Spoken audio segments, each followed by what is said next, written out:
empty cup. Just crack a smile and fill it up. Fill it up.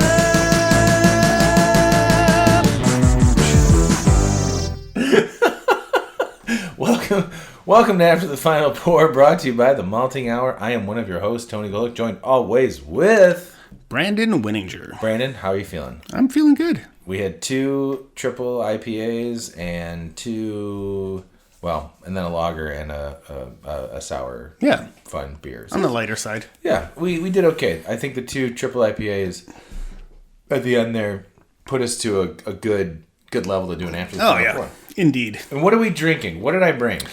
God, if I can pronounce this correct. Good luck.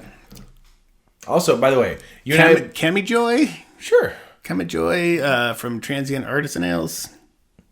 I will say that I'm very proud of both of us because you poured this a little while ago. Yeah. And you and I have been sitting here talking for a good 20 minutes, and neither one of us has touched it. Nope. I thought about it a couple of times. I was like, this is the perfect time to Yep. have this. All right, here we go. It smells delicious.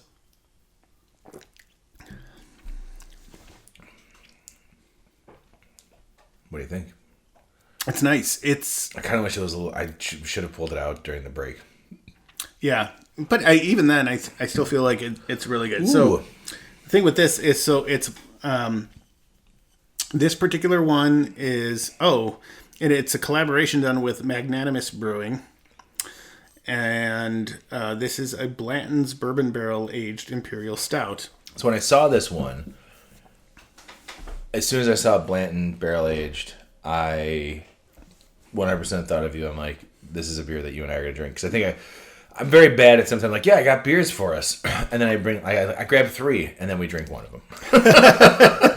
When I saw this has been sitting in a cool, dark place on a dresser, waiting for me to bring over here to drink with you. I was ready to drink it with you, whether we did it. I don't feel like we probably didn't even need to put it in the cooler, but yeah, I mean, it just I wanted it chilled a little bit. Yeah. And I felt like that was actually probably the best. Yeah. Because it's not super cold in there. No. I almost put it in your kegerator. Yeah. I opened it up and I was like, do I want to put it in there?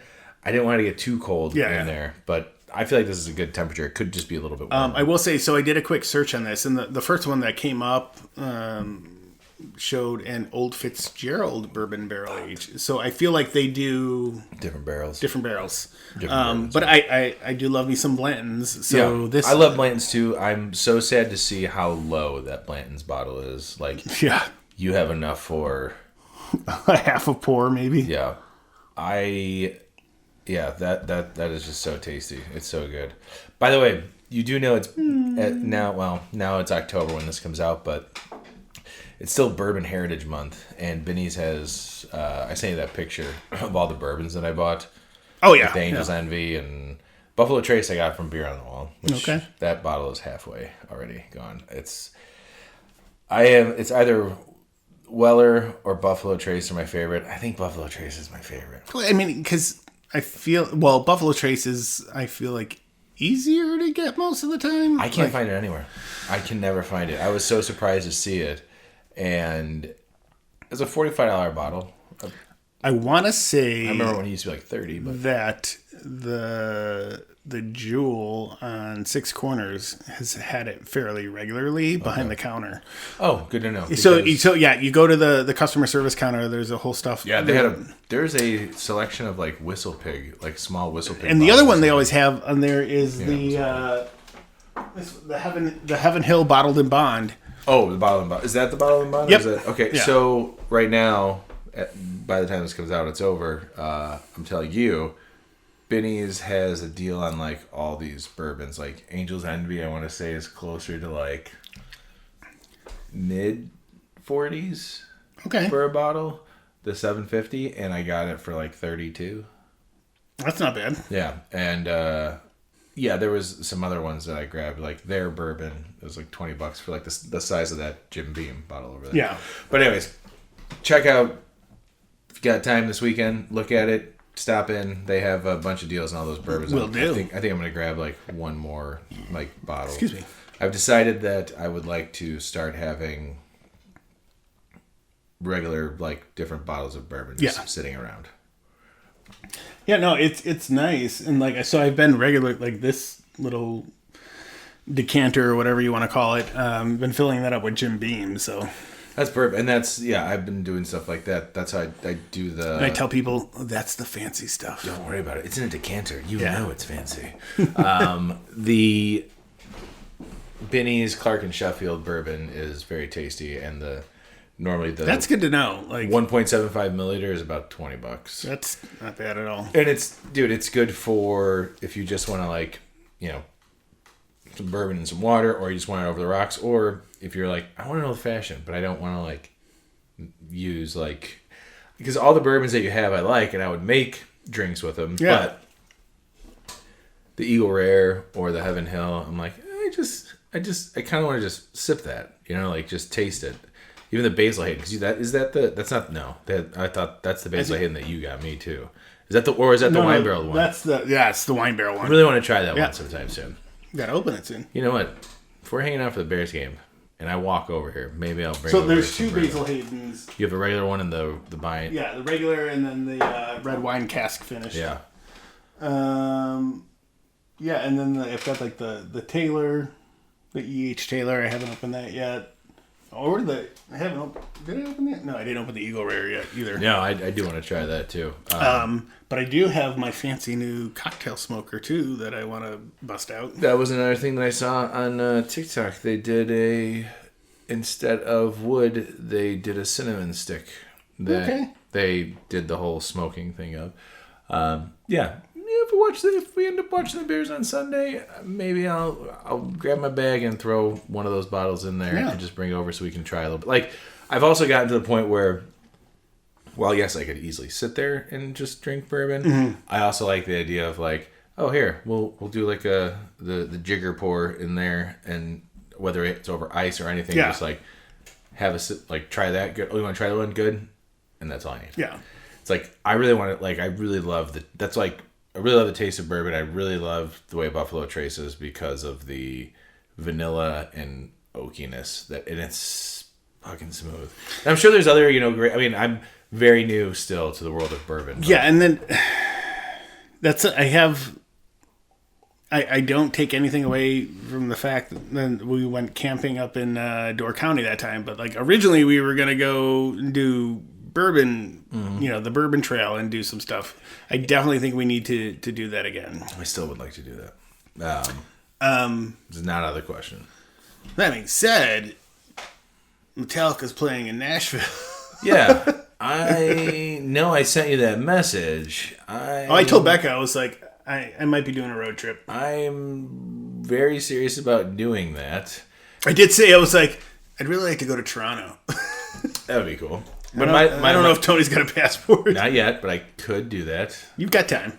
But the Tennessee one is cool because one show on Thursday, that's with Pantera. Yep. Friday, piss off in fucking Nashville. Recover. Saturday, Limp Bizkit, Metallica. Sunday, head on home. Yeah. Monday, Cinco de Mayo, and I would take that day off and just have tacos with you. Yeah. Dude. Well, I'm for sure going to take that Monday off. I'm like, Cinco de Mayo, perfect. Yeah, dude. This way, Thursday, Friday, Monday, something to think about. Yeah. Something to think about. Like, it's on my radar. Yeah, okay, cool. You let me know if you want to pull the trigger, and we'll do that, because I will do that with you. Anyways, I've never been to Nashville, so. Neither have I. So I think that would be a fun trip. Yeah. Let's talk about this beer. Yeah. So I do like, there's a nice maltiness, and It poured very thick. Yeah. And it's coating the glass, but it's not thick. yeah. No, it looks heavier than it actually is. It's not like syrupy. No. It's got this deep, like dark chocolate flavor that I'm getting, and I'm getting a lot of. I'm not getting the bourbon so much, but I'm getting barrel character. That's funny. I was going to say the opposite, because I get a little more bourbon than barrel on this. Well, let me see. I'm drunk, so. I've reached my capacity. No. So there is. So I am getting bourbon. So there is bourbon there, like right on the tongue, right in the beginning. I'm getting like I hit a bourbon, but as it lingers, I'm getting a lot more bourbon, barrel character, which Let me do that too. I enjoy beers that have not just the bourbon, but like some of the characteristics of the barrel. I took a smaller sip, and I actually got more barrel up. Like, kind of switched around. I got more barrel up front, and then I had a like bourbon hit. Yeah. And now it's barrel and bourbon. Yeah. I'm not trying to take away from this beer and just classify it as something else. I have there's Bourbon County vibes here to me. Oh, agreed. And I hope that if Transient and who's the other brewery? Magnanimous. If they hear that, I hope they take that as a compliment and not me downplaying the hard work that they did with this beer. No, it's very good. and that's another thing. Like with breweries, well, with barrel aged beers, like if you're gonna not say that, I'm not saying Goose Island was the beginning of this, but they were like the forefront of making it mainstream. And if you're gonna say that, like, you know, comparing it to that is a knock, then that's shitty. Yeah. Because like they've been the most successful with lines of barrel aged beers every year that sends droves of people to find it. And even though like it's produced now in like more mass quantities, that's completely fine. But like the fact that this beer is still sought out by people, and like people go like spend their holiday weekends like looking for this, I still says a lot. And to be compared to that, I think should be taken as a huge compliment. It's funny. Excuse me. It's funny that you mentioned that because we haven't actually. I don't think we haven't brought it up. We normally like bring up the Bourbon County lineups when it's released, and we haven't really talked about that. Since I'm going to do that right now. Yeah. If that's okay, because this is a year that I feel like maybe. But everything else, like, I'm really excited about. Regular Bourbon County, very excited for that. Really excited about this, the Bourbon County brand vanilla rye stout. Ooh. I love vanilla, and Bourbon County vanilla has always been my favorite. Yeah. A rye version of it, I'm very excited about that. The other one, Bourbon County macaroon. Oh, yeah. Yep. That is super exciting. Then the Bourbon County brand Bardstown cask finish. Like, they did that collaboration and had the bourbon aged in Bourbon County barrels, you know, and we had the Bardstown bourbons that were really good. Oh, we yeah. got sampled on prop day. This one, I want to read this real quick. So 2024 Bourbon County brand Bardstown cask finish stout results from the cooperation between Goose Island and Bardstown. We got it. Mirroring the process of aging Bardstown original series rye, Goose Island's Imperial Stout was aged in Bardstown straight rye whiskey barrels. Then is transferred to hybrid oak and cherrywood barrels for finishing. And this is the weirdest one. 2024 Bourbon County brand proprietors barley wine ale. Ooh. They're not doing a stout. And this one is an interesting twist. 2024 prop variant is not a stout at all. Goose Island has instead chosen to release the prop as barley wine aged in bourbon barrels, like a proper Bourbon County bear should be, with tamarind, lime, guajillo peppers, and that's a Spanish. It's a type of sugar. Yeah. The tamarind, guajillo pepper, and that sugar sound good. The lime, I don't know what that's supposed to mimic. I don't know. I'm interesting to see what that's gonna look like. Yeah. But this is like last year. We got a chance. We went to prop on Media Passes, which was a great prop day. Yep. That was fun. Got to try everything. I also got to try Angel's Envy barrel aged again. Did you get anything last year? Did you buy any of those? I don't think you did. No. You still have. Yeah. Jesus. Clark and I had it up in Michigan week 1 of football, and I really liked it. It was nice to go back to it, and I kind of want to go and grab the Eagle Rare bottle again because I think it's only $20 now at Benny's. Yeah. The Angel's Envy one is very tasty. I think you would. Because I remember not liking it at prop day. I was like, I don't really like this one. And the Eagle Rare was good. Yeah, I had it too. I don't remember it being my favorite. I don't think I disliked it, but Yeah, maybe I didn't dislike it, but anyways, very excited about that, and I will be doing some of the Revolution purchasing this year. So Oh, nice. that is actually coming up. So we'll have that soon. Death Star, Cafe Death, Bramble by Death, Bramble. Sounds familiar. That's what they're doing this year. I'm not a Bramble person. I don't think I'm gonna get that one. But they also have crikey. Sorry. I'm trying to remember what. I gotta get Benjamin on that word. Crikey. Crikey. Oh, jeez. When I looked up Revolution, it brought me to a homebrewer tap talk about looking up a Eugene Porter recipe because I wanted to make that a long time ago, and I still do love Eugene Porter. Where is it? Come on, guys. Let's check it. Here we go. Deep Wood. This year is... So Death Star, Cafe Death, Death by Bramble. But I thought there was a... There is something else that's being released that's in a big can. Oh! On and On Part 4. Oh! 19.2 ounce cans. What? Probably going to be about $30. I know. So I'm going to get Cafe, regular, and On Part 4. Bramble, I might just go and try there. Yeah. So that's coming up. So I'll let you know when that's happening. If it might be... Oh, shit. What? It might be the weekend we're in Denver. It's all right. If it's not, I'm probably going to go that Friday and just pick it up and check it out. Overall, Brandon, as I'm looking at this, maybe you ask me, because I'm not sure what we're going to go with on this. How we're going to... I'm just gonna go. How many Blanton barrels okay. would you give this? I think it's really good. I think I'm going to go with...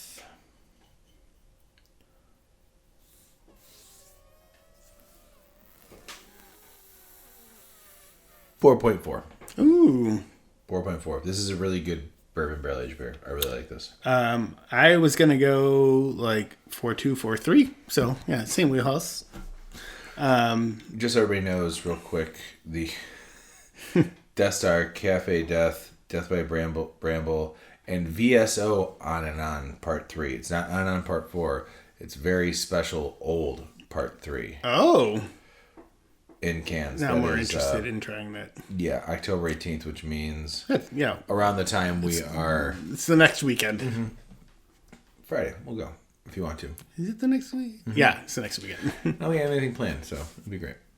Yeah, I like this beer. I've really enjoyed I like stopping at Transient. It's there normally for Clark and I. It's our second to last stop. Yeah. When we do our little trip, and we always say we're not going to do a barrel aged beer, and every time we've gone there, there's always like a barrel aged beer that's on tap. It's like, oh, that sounds really good. The two that we had, I checked in. I can't remember obviously off the top of my head. They were very good, and I kind of wish I would have grabbed some of those too. They're very similar though. There was dark matter coffee and cinnamon and vanilla involved. Okay. So, but cheers to Transient and Cheers. the other brewery that I can't remember already. Brandon took a last little sip. I still have some beer left. Poured you a little more. Brandon, love you, man. Love you too, man. And we'll see you everybody next week. Bye. This has been The Malting Hour. Be sure to follow us on all social media by searching The Malting Hour and at themaltinghour.com. You can also follow us individually on social media. Brandon can be found on Instagram as BMDub81, on Twitter, BDub81, and on Untapped as BDubDrinksBeer. Tony can be found on Instagram and Untapped under Ace of Help Chicago, on Twitter, The Ace of Help Chicago. Clark can be found as Clarkowski on all three. Dan can be found on Instagram as hip__hops and hip hops on YouTube. Be sure to subscribe, like, and rate the show on your preferred podcast listening platform. Until next time, cheers from all of us at The Malting Hour.